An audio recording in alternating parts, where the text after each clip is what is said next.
I'm Robert, and I'm the singer. I find it really weird that people could actually write happy songs when they're happy, because when you're happy, you just like you're being happy. It's like you. The problem with this press conference is that this might be the best fucking thing at the festival, and you're all missing it, and so am I. It's like this is just as good as us. When they come, they find out where I live, and they come and visit. I think they're quite shocked at how normal it is. It's a really normal neighbourhood. It's a normal house, and it's like people want me to be in like a Gothic castle or something. But one day I'll move. I thought I'd rather it went horribly wrong in the way that I wanted it to go horribly wrong than go right on someone else's terms. And yeah, if I didn't do this and I wasn't like I am, she wouldn't love me like she does. We'd appreciate an answer if you could. Hang on, can I just numb the pain? Yeah, okay, go. Shorts or Speedos? Shorts. Never thought I'd ever get a chance to ask Robert Smith that question. We have like beautiful beaches where you can go. I'm just trying to picture me on the beach. Yeah, of course. Yeah, you should. How is it for you when here are all these Robert Smith lookalikes right in the front of the stage looking back at you? I've got such short sight, I very rarely see any of them. It's like real polarized. It's like it's kaleidoscopic. I don't mean a bad way. Okay. It might surprise some people to know that I do actually listen to quite a lot of dance music. It's I just sit there and listen to it and wish I could dance really well. I feel like dancing. Being English and having gone to a lot of different places and met a lot of funny people, I've become more physical than I used to be. And people kiss each other much more freely in different parts of the world.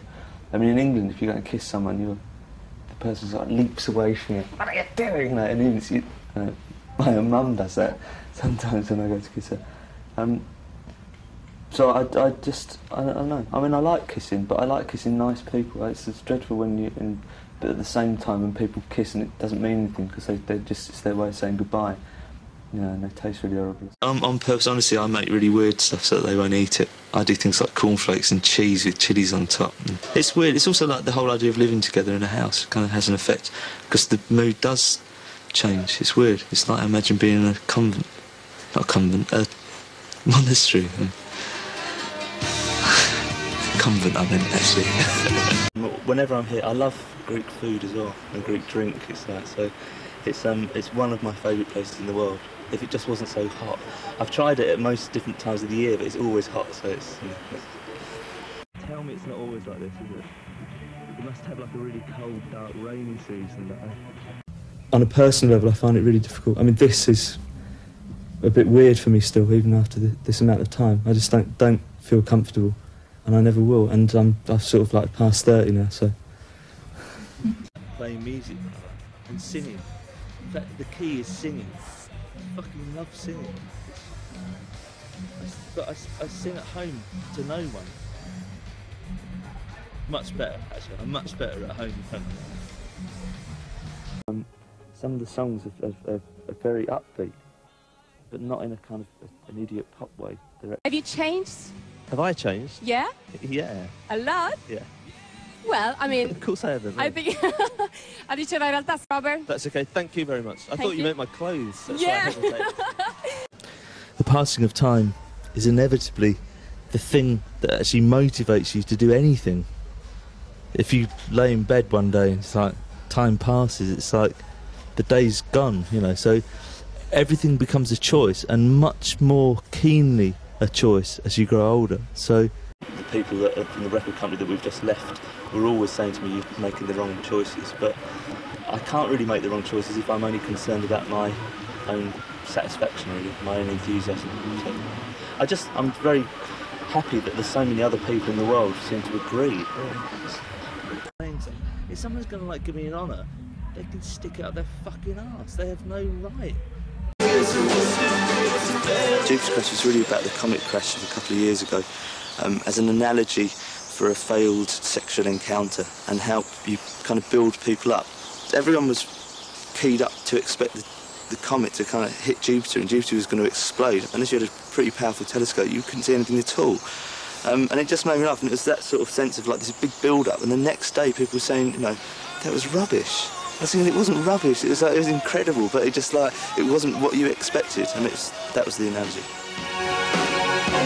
And going on stage and singing to people is kind of a unique experience, and the reason why I still do it is because I can't get that anywhere else. You know, it's something that I would really miss. But 90% of my life is incredibly dull. It really is. It's just like everyone's life is. You know, the myth that people have exciting lives is just that. It's a myth. I mean, there's no such thing, isn't it? You can only kind of do so much. And then you fall over and you die. So I don't really very often enjoy seeing other people being interviewed, and I feel myself being as boring as they are. So it's, you know, I think the only time interviews work for me is when I spend a few hours with someone, and it's actually more like a conversation than an interview. It's sort of backs and forwards. Like The Cure, I mean, our fan base is a very devoted and very loyal, very loving bunch of people, and I think because they know that when we do something, we really believe in what we're doing. So I've kind of realised that other people's enjoyment is as important as mine. It sounds like some kind of fucking psychiatric session. Well, no, I mean, what's exciting to me would not be exciting to other people. You know, the fact that I can sit and I'll read a book in like 4 or 5 hours, that's not exciting, you know. But for those 4 or 5 hours, I'm completely engrossed, and I find it like the fact that I can do that any time of the day or night, and no one can tell me you've got to get out for work or something, is for me is the best thing about my life. But that's not really, it's not interesting. I don't rock climb, or I'm not trained to be an astronaut or anything. Yeah, I must admit, I had a run through, and I got Perry to stand in front of me, so I could kind of gaze into someone's eyes while I was singing. It is quite nerve-wracking, because if I get too wrapped up in looking at people, I forget what I'm singing. I forget the guitar solo in Mint Car. Oh, no, not the guitar solo of Mint Car. Yeah. Fabulous next single. single. There waiting, coiled like a spring or something. Yes. To this week, Billie Holiday. Okay, thanks for him. She's a new artist. She's really good. You should check her out. I really, that's the nice things to say about it. I just hate that rapping. I really have always hated it, and I can't. Well, I haven't really tried to force myself to like it, because what's the point? I just hate it. Antes los temas de The Cure tenían una atmósfera oscura, y ahora vuestro estilo no es tan siniestro. I'm so hot. Say I'm so hot. And yet people imagine I'm going to be like that all the time. I'm going to be this like, all-knowing figure that can somehow communicate ideas from nowhere to them. And I'm not. I'm just normal. And I sort of sense that people are thinking, oh dear, you know, he's too normal. Yeah, I'm desperately unhappy. I've got no faith in anything. People who will just do anything to be noticed, I mean, I think it's pathologically kind of deranged, actually. I'm with someone who completely hates what I do. He hates the publicity. Mary's completely against what I do. She likes the music, but she thinks the rest of it is absolutely rubbish. But then she's probably the only person in the world that actually knows who I am. I'm married to someone who likes me in a bit of makeup. It's because I really enjoy creating music that touches other people. Right? It's an engagement with other people on the planet. This side of it is genuinely idiotic, you know, the talking side of it and the celebrity part.